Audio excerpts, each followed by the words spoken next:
de su tiempo y está entregado por completo a las religiones paganas de su tiempo, porque desde luego toda la fenomenología de la filosofía surge como resultado, y la base de la filosofía es precisamente el resultado de las religiones paganas. La búsqueda de la verdad, hay que buscar la verdad, hay que seguir buscando la verdad, pues la verdad no está aquí, hay que seguir con ella. Pero desde luego Juliano supo combinar el pensamiento filosófico neoplatónico con lo que él llamaba las verdaderas raíces del imperio, que era el culto pagano. Por lo tanto, cuando adviene al poder, una vez Constancio lo llama al poder y le da el título de César, entonces le entrega la región de las Galias. No le entrega la de Oriente, le entrega la de las Galias. Una vez le entrega y él empieza a ejercer su función y su tarea como César, lo primero que él empieza a hacer es, desde luego, a enviarle el mensaje al pueblo. Necesitamos volver a nuestras raíces religiosas. ¿Y cuáles son las raíces religiosas del mundo romano? Pues el paganismo. Por eso se le llama Juliano el apóstata. Porque desde luego, cuando Juliano llega al poder, en el año 355, ya todo el imperio, ariano, pero es católico, es católico. Todo el pensamiento del imperio es católico. Toda la mentalidad del imperio es católica. Y ahora resulta interesante que se quiera y se pretenda volver a la religión pagana cuando ya básicamente, oiga, claro, uno puede encontrar un cristiano que se haga espiritista, pero tiene que verlo bien ignorante.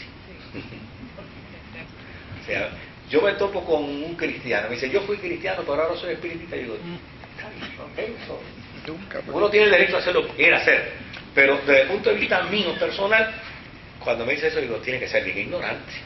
O sea, porque si me dice, mira, yo era cristiano, pero el cristianismo trascendía una experiencia de fe, con unos valores filosóficos, con unos criterios particulares, o con un pensamiento crítico, digo, bueno, por lo menos entiende que está desarrollándose, pero salir de una posición cristiana para regresar al paganismo es como retroceder intelectualmente. Y así era como la iglesia veía la acción de Juliano. Claro, pero no podemos olvidar que Juliano había sido un estudioso de toda la vida, y como estudioso resultó ser un buen gobernante. Y no solamente resultó ser un buen gobernante, resultó ser un buen estratega militar. Y desde luego empezó a ganarse la simpatía del ejército romano en las Galias. Y el ejército empezó a jurarle fidelidad.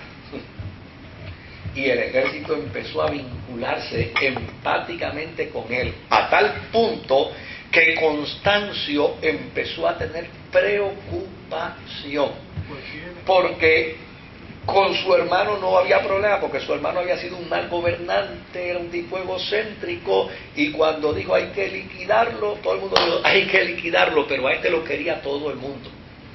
Y desde luego Constancio preparó lo que se entendió como una posible guerra con los persas.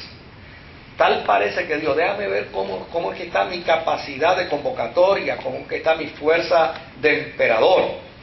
Y obviamente cuando él le anuncia a Juliano el apóstata que va a pelear contra los persas, y le dice a Juliano el apóstata, yo quiero que tus tropas, las tropas de las Galias, vengan a incursionar en el oriente para pelear contra los persas, se topó con un serio problema. Y es que el ejército de los galos le dijo, no te obedeceremos a ti. No te reconocemos emperador. De hecho, gritaron públicamente que Juliano era Augusto. Y lo declararon Augusto. Ellos allá. Entonces, desde luego, Constancio ahora tiene un problema. Y es que le ha declarado la guerra a los persas sin el ejército. O con el ejército de él. Pero desde luego, meterse a pelear con su ejército es diezmarlo. Y si lo diezmo, estos pueden venir entonces a pelear conmigo. Entonces se creó un problema serio. Fíjese, estos tipos sabían de estrategia, ¿sabes? Sabían manejar bien la situación. Entonces, ¿qué hace? Pospone la guerra con los persas.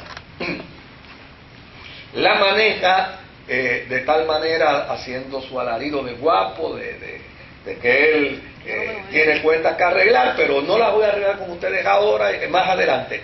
Entonces, se sienta a pensar, ¿cómo voy a bregar con el problema que se me ha creado en una tercera parte de mi imperio? Así es que pospone lo que él llamó la guerra con los persas, y desde luego, cuando se disipa el peligro de la invasión de los persas, entonces se dispone a ir a enfrentar a Juliano y a los soldados rebeldes. Y decide, con esta gente es que yo voy a pelear ahora. Se va a pelear con los soldados, pero algo sucedió a Constancio, y es que cuando salió para la guerra, no se sabe si fue un infarto, si fue un derrame, que si fue lo que le dio, pero se murió en el camino. Así es que Juliano no tuvo que pelear con Constancio. Simplemente cuando le llegó la noticia de que Constancio se murió camino a la guerra, dijo, pues aquí lo que hay que hacer es caminar entonces hacia el imperio, hacia la sede del imperio, y automáticamente se adueña de todo el imperio.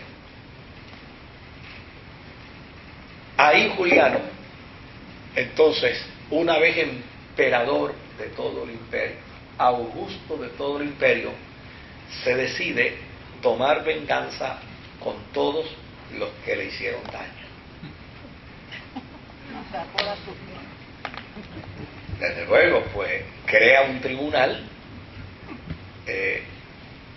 para encauzar en ese tribunal a toda la gente que le hizo la vida imposible, que le hizo la vida difícil, y desde luego a los enemigos más fuertes los condenó a muerte, y desde luego dentro de eso pues empezó a ver también quiénes habían sido los religiosos que habían apoyado a Constancio, y desde luego la mayoría de ellos pues eran religiosos arianos. Y también los encontró incurso y los mandó a matar también. Así es que ya hay un emperador que no puede ver con simpatía al catolicismo ariano. Por lo tanto, ha estudiado filosofía, tiene convicción de su planteamiento religioso antiguo, y ahora va a empezar su plan. ¿Cuál es el plan de Juliano? Restaurar la gloria del paganismo. ¿Siglo V es eso? Siglo V. Ya salí. Sí. No, estamos ahí. Sí. Restaurar la gloria del paganismo e impedir el progreso del cristianismo. Y se da a la tarea de devolverle al imperio lo que ya el imperio había perdido. Claro, no es una tarea fácil, porque como ya les dije, en año 325, estamos hablando más o menos del 361, todavía estamos en el siglo IV, que tenemos 36 años, vamos a cuadrarlo, en un periodo más o menos de 40 años, ya el cristianismo